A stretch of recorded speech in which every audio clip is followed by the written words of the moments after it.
Next up, we have the Fast Pitch Finals, sponsored by Point Marketing, who will say a few words after the competition. Earlier today, we had 12 semifinalists pitch their ideas to investors, and 5 made it through to the final round. Each person will have 90 seconds to pitch their idea with 5 minutes of Q&A from the judges. No slides, laptop access, or props are allowed for the pitch. There will also be 2 scores to determine the winner, a judge's score and an audience vote. We will provide information on how you can text in your vote after the pitches are completed. So make sure you keep track of your favorite pitch. Today, we have 4 judges with us. Shaheen Farshi from Lux Capital, Craig Gunther from Blade Partners, Jeff Shinerock from Originate, and Professor Bill Cockrum from UCLA Anderson. So now, let's get started. First up, we have Male Panther.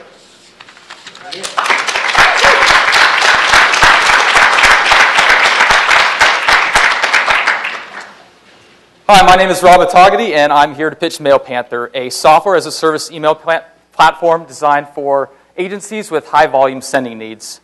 In 2011, investment in email marketing is expected to go up at 65%, ahead of social media and search marketing. And while there are several established players in the SaaS email space, such as Amazon, SES, and SendGrid, Male Panther is a next-generation platform that uses those services and others to allow to scale maximum email and provide better deliverability. Our approach helps marketers face 2 of their most common challenges today with sending large email marketing campaigns. The first, being able to send as much email as you want to due to daily limits forced by the mail services. And the second, ensuring that your mail actually gets delivered and not marked as spam. Make sure it actually gets to your inbox. Mail Panther alleviates both these solutions in 2 unique ways. First, by utilizing those multiple mail services, we're able to send over 50 million emails a day.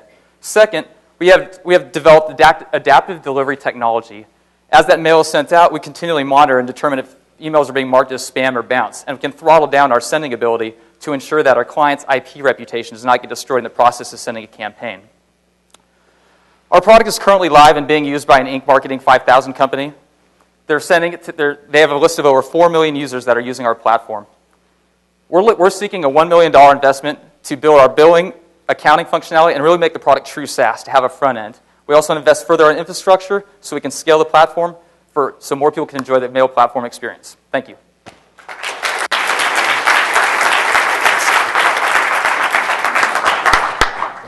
have 2 questions. Yes, sir.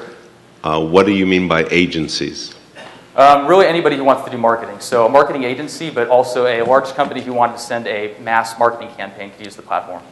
And what is your revenue model? I mean, how many customers do you need to scale this? Our revenue model is, it's a tiered pricing model, and we charge for each email that's delivered. So, a common example that SendGrid or Amazon SES uses is 1 cent, is 0.001 cent, or every 1,000 emails is $1. So that's effectively a similar model to how we want to charge for our product.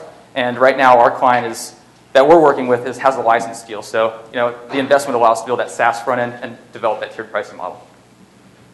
I have one question. Can you tell me what is the growth rate of the revenue in the industry in which you participate?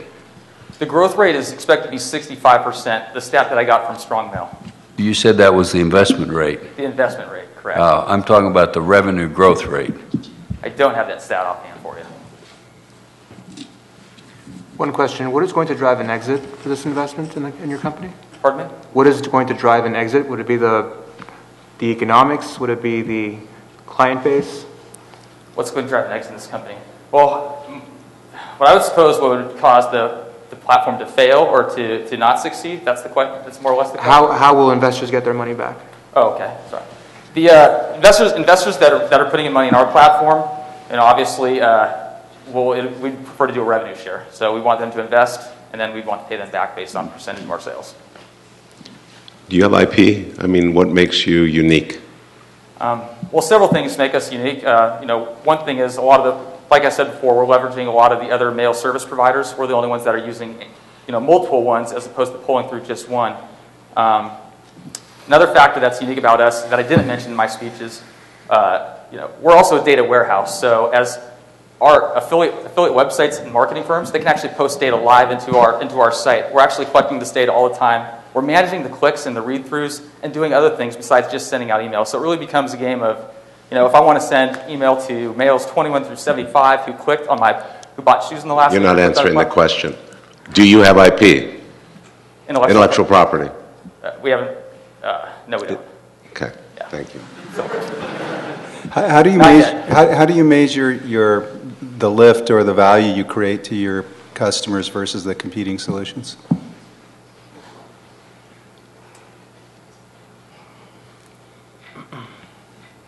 Well, on some of the competing solutions, it's really about a percentage of a cent, just a pure email sent. And another example that we've seen is MailChimp, which is sending mail, but also charging more money, really for the usability of the platform. So our edge, as far as that goes, and where we stack up with the competition, is being able to provide a good value proposition where they're still paying the same approximately for that email. But we also have to stack our platform, the other features that I mentioned, in order to still get a fair price in competition. What are you going to use the money for? For the funding that we'd like to use is to build out the product front end. And by that I mean make it a true SaaS product. Really take it from having us to create the accounts to have it be dynamic right from our product website. We also want to, like I said, invest further in testing the infrastructure and making sure that the fact that we have several accounts that can support millions of emails can really grow further. So it's really about the infrastructure, and I think we really benefit from the expertise of someone who's really strong in the similar market, maybe someone who comes from one of these other companies, getting them to come on board with us. You spoke earlier in your fast pitch about using the funds to build infrastructure and cost support. So how much of the money is going to be used for product development, and how much is going to be used for infrastructure? That's a good question. Yeah, I think the customer support is definitely going to be a big part of it, and I would have to say that it almost seems to me like it would be a 50-50 split. In my experience in working with the other mail providers so far, we hammer them with customer support all the time, but it doesn't seem to ever be an issue with downtime. And I feel strongly about our ability to scale the infrastructure. We've done a lot of testing already to make sure that it can do the capacity. So most of the money, I think, really needs to go into the customer support and less into the technology at this point. How much has been invested to date? About $100,000.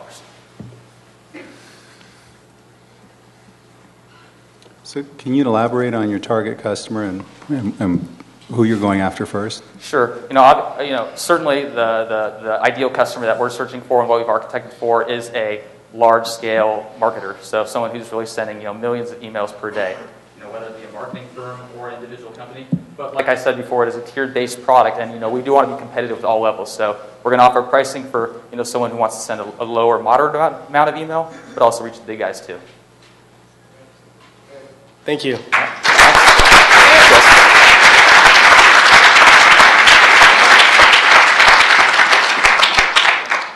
Next up, we have the Kiddo Company.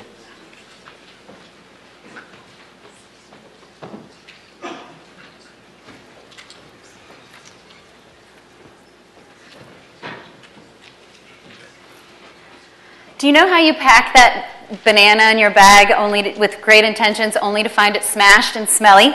Or as a parent, you're in a plain car at the park with no real food anywhere?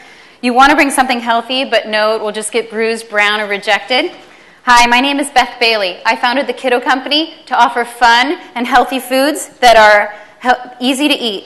Kiddo's first product is the Squeezy, a single-serve pouch filled with organic vegetables and fruit with 2 flavors, wild blueberry apple and super sweet potato. And we have 2 more flavors in the pipeline. Kiddo launched in Whole Foods with overwhelming success, selling at an annual rate of 260 cases versus an expected sales rate of 12 cases from Whole Foods. That's over 20 times better than expected.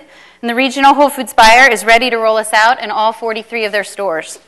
Our competitive advantage is that we treat kids as people and create recipes that actually taste good. We are embraced by organic consumers. In addition to parents and their children, campers, hikers, Weight Watchers groups, athletes, travelers all purchase Kiddo Squeezies. We have a strong team. I am an engineer, have an Anderson MBA, Procter & Gamble, and consulting experience. Bill is a packaging and manufacturing expert with over 35 years of experience. Jeff has an Anderson MBA, CFO, and investment banking experience. And Jim Wolf, the former CEO of Balance Bar, is an active advisor for us. We're seeking $2 million for raw materials and production.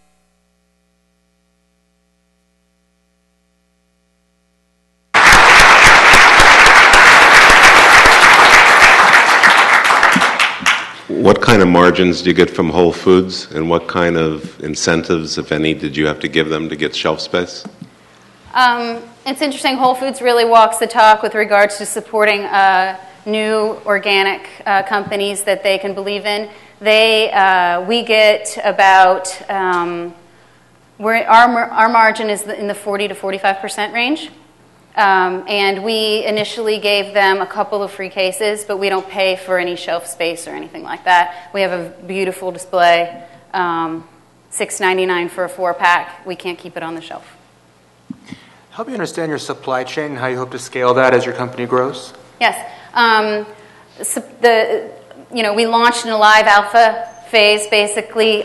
Sales and marketing has overwhelmed us a bit. And so our model is that one of our key suppliers is vertically integrating. And we talked with them right away about their new machine that they're bringing on. They're hiring an engineer from Italy to come in and run the machine. One of our big differentiators is that we actually could do this ourselves. It's not our business model, but we have the expertise on our team, very deep expertise in manufacturing. So we understand what they're doing. They're going to do a great job, and we have final pricing from them. We're ready to go. Who are they? It's SunOpta, a very large publicly traded company. I have a question. Maybe I misunderstood your pitch. That I thought you said you wanted $2 million to have your own production facility. It needs to support our current production and our raw materials purchasing, and to launch our next 2 flavors. Second question: the industry in which you participate. What's the growth rate of the industry? Yes, the Better For You Kids snack market is $4 billion. Latest numbers from Packaged Facts, growing at 40% a year. Organic foods as a whole growing at 8% a year, which it's just this. And the organic piece fits into the baby food market in total, which is how big?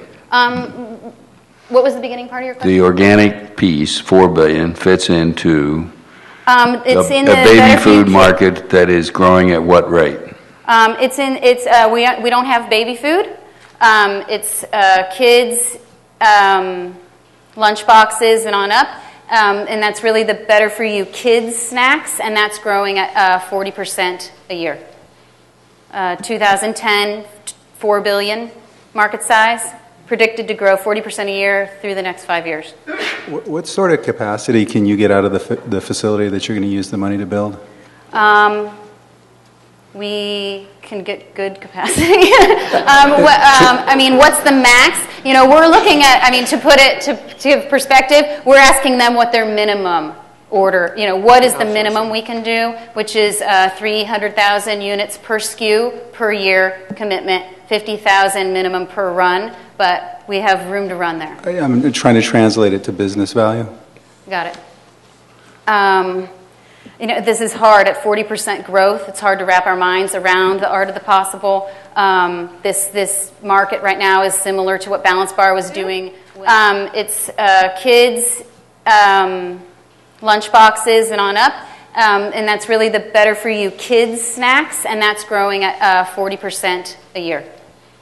2010, $4 billion market size, predicted to grow 40% a year through the next 5 years. What sort of capacity can you get out of the facility that you're going to use the money to build? We can get good capacity. What's the max? We're looking at, to put it to give perspective, we're asking them what their minimum order, what is the minimum we can do, which is 300,000 units per SKU per year commitment, 50,000 minimum per run, but we have room to run there. I'm trying to translate it to business value. Got it. This is hard at 40% growth. It's hard to wrap our minds around the art of the possible. This market right now is similar to what Balance Bar was doing with energy bars, and now there's a whole row of it in Trader Joe's. And that's kind of happening right now in this space, this category.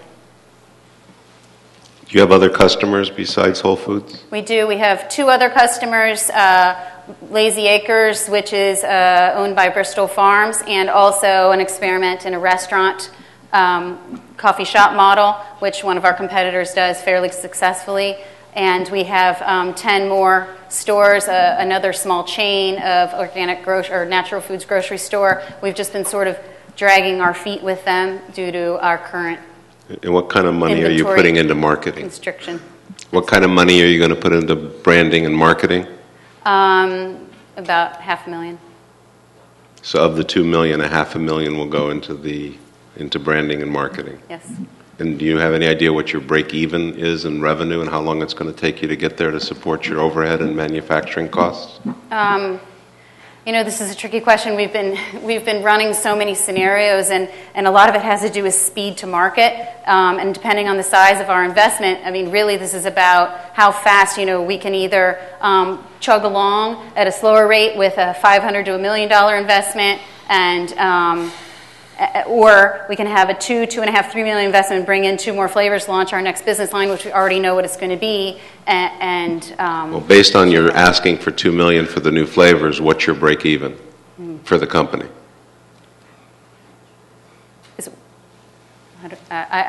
I'm sorry, I don't know right at this moment. Okay. I know it. I want to know it. You did fine. I just can't give it to you.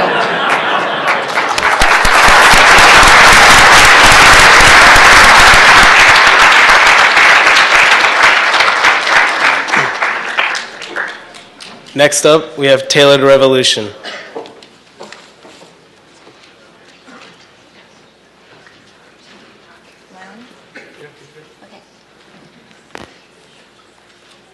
Hi, my name is Lily Tien, and I am the founder of Tailored Revolution, where we believe that every woman deserves to feel good about her shape in a dress made in her style for her body. For every woman out there, we've experienced the frustration and the embarrassment of shopping for clothing that just doesn't fit right. In fact, over 50% of consumers are not happy with the fit of off-the-rack clothing. For the $15 billion online apparel market, we offer a solution. Tailored Revolution provides custom-tailored dresses through a convenient online shopping experience. We are a fashion brand with our own unique styles, and we offer women the convenience of online tailoring and the luxury of customization. The existing online tailoring options are very fragmented, and they're poorly designed, and they're novelty items rather than functional collection pieces that will actually complement your closet. As a curated fashion brand, we have our own in-house designer, and Tailored Revolution will not encounter these issues. Also, our just-in-time model allows us to quickly adapt to changing fashion trends and minimizes inventory risk. We project sales to grow from $400,000 to $4 million in 3 years, and we are seeking $80,000 in seed funding. Customization is the future of fashion, and we are perfectly positioned to ride this wave. Thank you.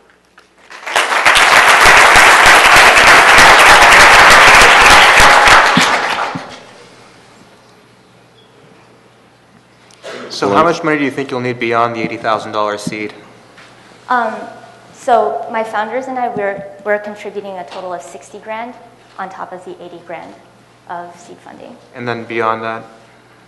Beyond that, with our model, since we don't keep any finished goods inventory, we only keep cloth inventory, and all of our manufacturing and actual construction of the dress is outsourced. So therefore, the cost that we keep in-house is going to be a designer, a pattern maker, and our in-house sample maker, and whatever marketing costs that we incur through PR, which we hope to do in a way that's as cheap as possible. So you have no need for any more money? Well, we've interviewed a number of businesses that have gone into this space of custom production of clothing, accessories, bags, and they've actually been able to do this on a fairly low startup costs. So who's making the clothes here domestically? We have considered that option, but most of the suppliers that we've talked to, they're based in China, but we're also investigating options in up-and-coming tailoring markets. Okay, so what I don't understand then is that this is online shopping. Mm-hmm. I place an order, not me, my wife places an order. Yes. I know, don't give up my day job. Okay, my wife places an order. Mm-hmm. Okay, you send the specs over to China. Yes. They manufacture. Mm-hmm. They ship directly to her. Yes, they ship directly from They're going to China. make one piece at a time. That's what we're going to start with, one piece at a time, and that is built into our cost structure. It's actually a very large chunk of our cost at the beginning, and as we grow and scale a bit, we hope to do weekly shipments. And have you identified the factories yet? There are a few that we have talked to through Alibaba.com. Okay, so you have not actually gone and seen the quality. How are you going to do quality assurance? For quality insurance, right now we are in the process of developing a beta line of 6 pieces with an established designer. And with these 6 pieces, these are going to be our test pieces to test different factories to make sure that their quality is up to par before we contract with one of them. Is all of the distribution direct-to-consumer online? Yes, at the beginning, that is our intention, to be direct-to-consumer online. And how are you using the money that you're raising? Okay, the money right now, we intend to use that to first finish our website development, and then we're hiring a designer, a sample maker, and a pattern maker, and also to supply like initial fabric inventory that we're keeping. And you think $140,000 is enough? From our calculations, it actually is, surprisingly. And do you expect to carry the cost of the goods that you have to ship and have the tailors start tailoring before sending them to the customer and the customer actually making a payment? Do you have to carry that cost? No, the customer pays first, and then within that 2 weeks, the tailor has, within 5 days, they will construct the dress. And then we allow a week and a half for shipping. And that's consistent with other companies that are competitive with yours? Yes, actual construction of a piece of garment is only 2 to 4 hours from the businesses. But in terms of paying in advance for a tailored outfit? Yes, that has been the standard. And these companies you mentioned that you've spoken to and done your research, what are their revenue levels?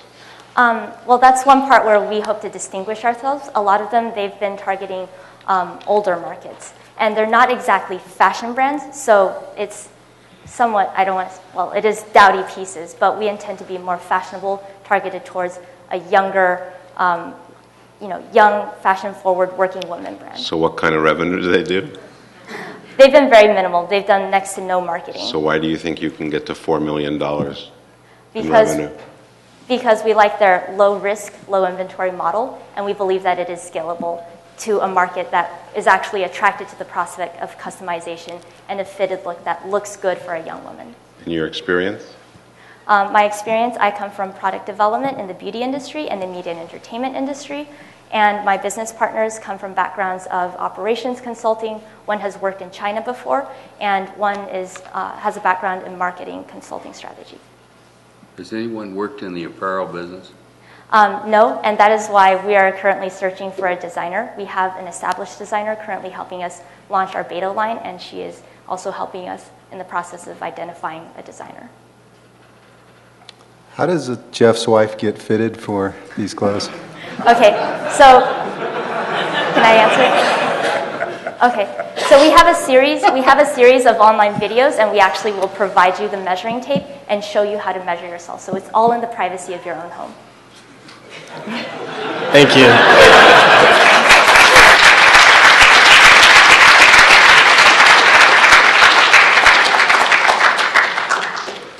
Next up, we have Enhanced Diagnostics.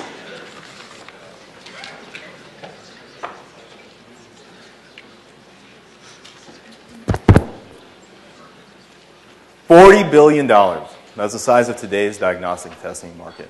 Diagnostic tests are used in every imaginable industry, from testing beef for E. coli or testing a suspicious substance for anthrax. Diagnostic tests also come in 2 flavors. There are the cheap and portable rapid tests and the slow and expensive lab-based tests. From just the simple description, rapid tests seem like the obvious choice, However, currently they control less than 10% of the market. The reason for this is accuracy. Rapid tests are just not accurate enough for many applications. Rapid tests are based on a technology known as LFA, familiar to all of us since it's the basis of the home pregnancy test. However, despite being fast and cheap, these tests are just not accurate enough for many critical applications. Enhanced Diagnostics solves this issue through its patented Rapid Sense technology, which increases the accuracy of LFA tests over 50-fold. We have published in the top peer-reviewed public journals and presented in the top industry conferences. We have a team with a combined experience of over 30 years in the biotechnology and LFA manufacturing space. We have freedom to operate with our technology, having licensed it successfully from UCLA earlier this year. Using our already functional first-generation prototype, we hope to enter the food and beverage market early next year.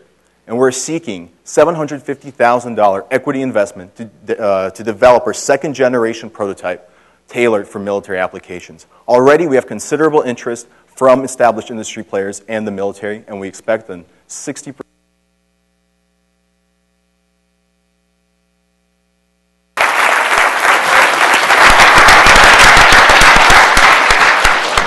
You make it sound so easy. It is.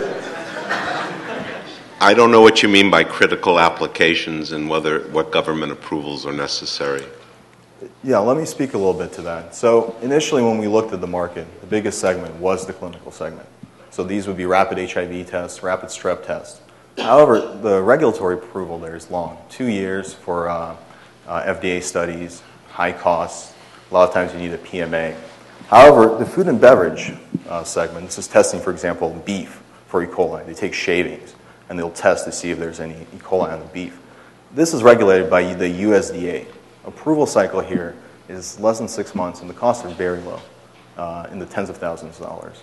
So what you're going to do for the military doesn't need like FDA approval or anything like that? Military is completely different. They have their own kind of body that approves these tests. Basically, they work with you, and if they're satisfied, they start using it. But there's no FDA approval.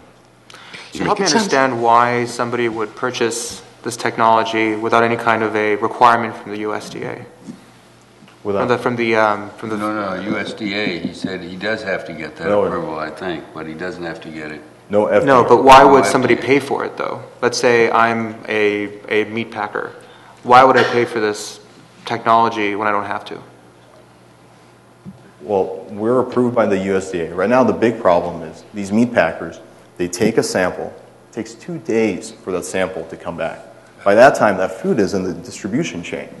Right? So if it gets traced back to you, there's an outbreak. The costs are huge. So everyone's trying to move to the rapid space, to the rapid technology. However, the rapid technology is just not very good, right? A lot of times it makes errors.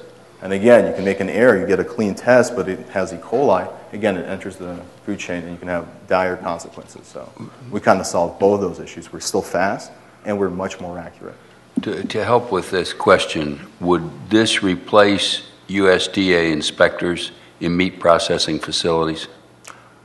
So inspectors do 2 things. They make sure the facilities meet certain standards. I understand. That's cleanliness, et cetera. And they also spot check food. That's and right now they're using rapid tests to spot check food, which are not very accurate.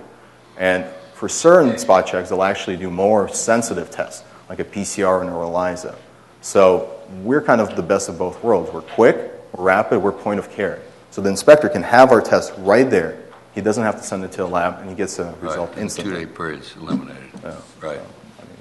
So the food and beverage industry is using tests that take a longer period of time, but they're accurate today? They're using both, actually. So they're trying to spot check with rapid tests, and they're doing longer tests.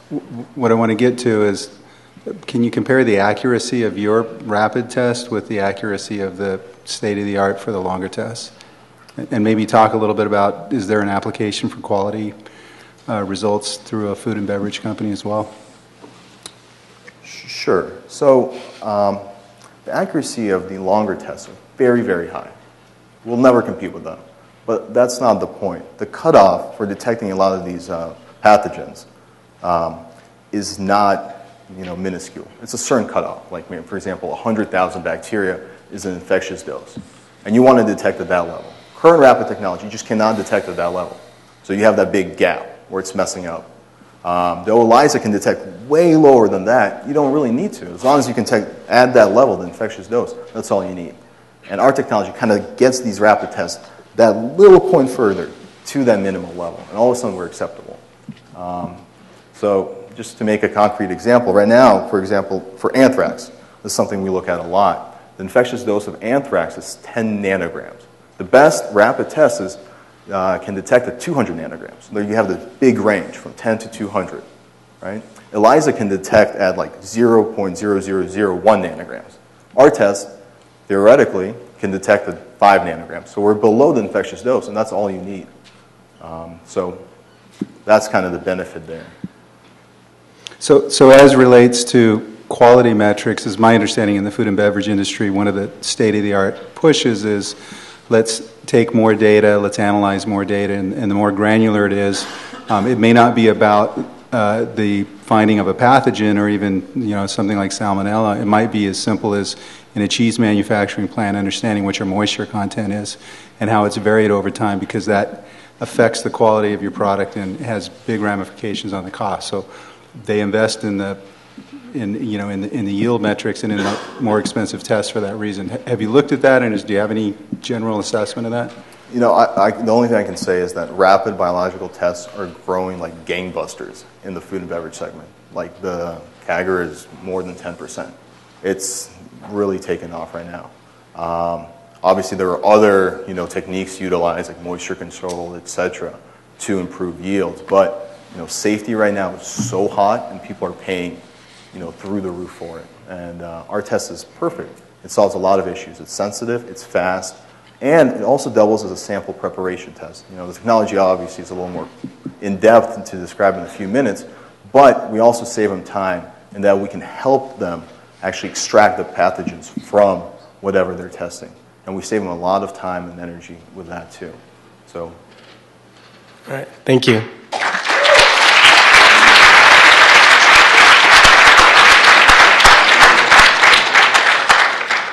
So last up, we have collegebudget.com. Thank you. Is this on?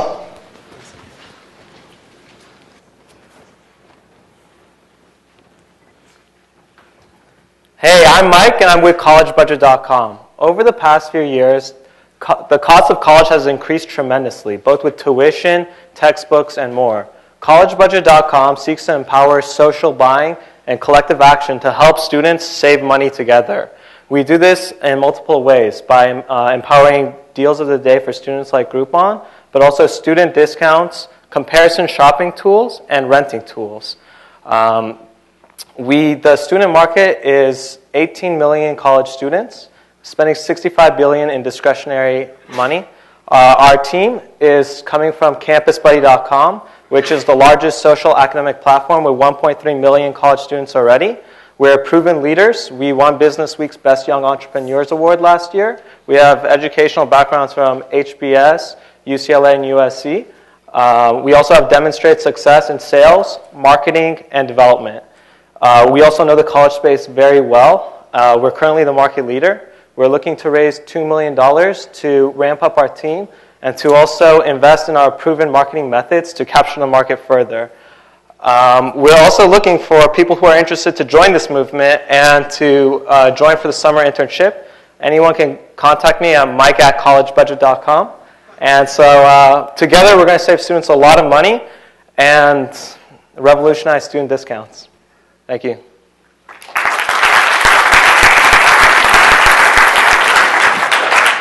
What's your business model? So it's making money. Count me in. Very simply, we do deals of the day right now. We've been live for 2 months, and we've already made 6 figures in sales revenue.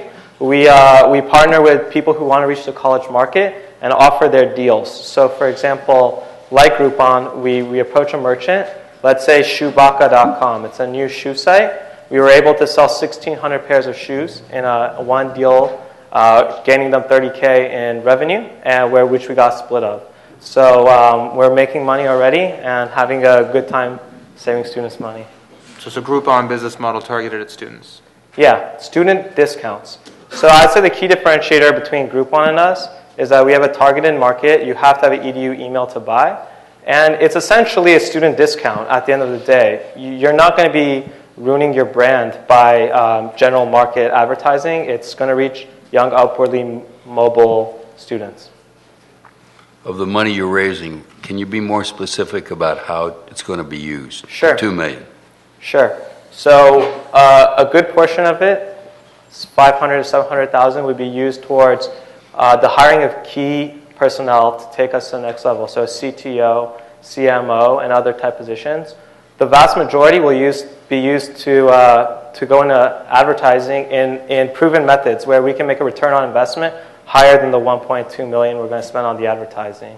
So that would be SEM, search engine marketing, Facebook ads, and general social virality. How about the compensation for the founders? What about it? You're going to hire people. You're using 500 to 700,000, but you didn't say anything about the 3 or 4 people that are the founders. Are you going to take any money? I mean, we're currently making money and paying salaries to ourselves.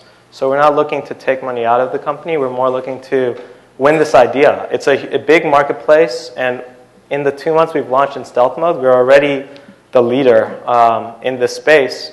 And this is really the first time we've talked about it publicly outside of college students themselves. So, we're looking to ramp up our lead and, win this market. So the revenue you mentioned, is that your gross revenue or after the split with the vendors? That's gross. So we've launched in 2 months. We've grossed over 100K. The earnings is, of course, lower than that. Usually, generally, we pay about 50 to 60% to the merchants of that. So we still have a good margins left over. How do you get away with such a huge margin? 40% margin? So if I buy a pencil for $1, then you pay the merchant 60 cents, and you get 40 cents of that? Yeah. Wow. Groupon and Living Social both. I mean, this is what makes them such a cash cow, is the sense that they can take your product and demand a 50-50 revenue share. Needless to say, they wouldn't be at the $6 billion or higher valuation if the margins weren't so good. What percentage of the 60 billion market that you mentioned is textbooks that are copyrighted where there's no 40% margin to share? Well, quite simply, that's not in that market. So I was talking about discretionary income. That's 65 billion. The textbook market is another large marketplace where we do have partners where, for example, Chegg is a partner that we work with that makes upwards a valuation of $500 million. But the other products that we're familiar with, like textbooks, financial products like credit cards, these are part of a college budget that we're going to use to monetize past deals. Deals is what's going to get people in. And there's a lot of money in those markets as well. So to finalize, I wasn't counting textbooks in the 65 billion. Mm-hmm. Understood. So based on your revenue projections and the amount of money you need to spend on advertising, which you haven't spent yet, I assume. Not 1.2 million. Right. So when do you make money? What scale do you have to be? To make money? Break even. Well, we make money on every transaction we make. No, but that's the top line. I'm talking about bottom line. Okay, so if we take on a $2 million investment, I see the return on investment of that marketing dollars to be quite simply higher than the $2 million we spend. But are you at break even today? Yeah. That's the question. Yeah, we're paying ourselves salaries. But they're not doing any advertising or any marketing, and it's very expensive. We do have 1.3 million users already in the student space, which is what we're going after. That's already a 7% market share. Thank you.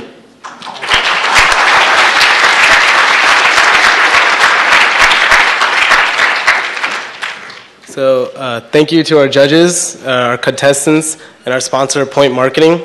Let's all give everyone a round of applause.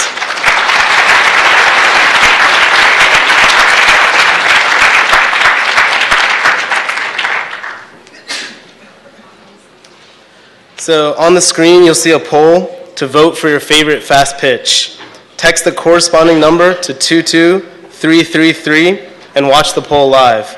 We'll leave the poll open for the next 5 minutes while we set up for the final keynote, and we'll announce the winner and present the check after the keynote. Thank you. And also combined with the judges' score and came to a winner. So let's all congratulate Enhanced Diagnostics.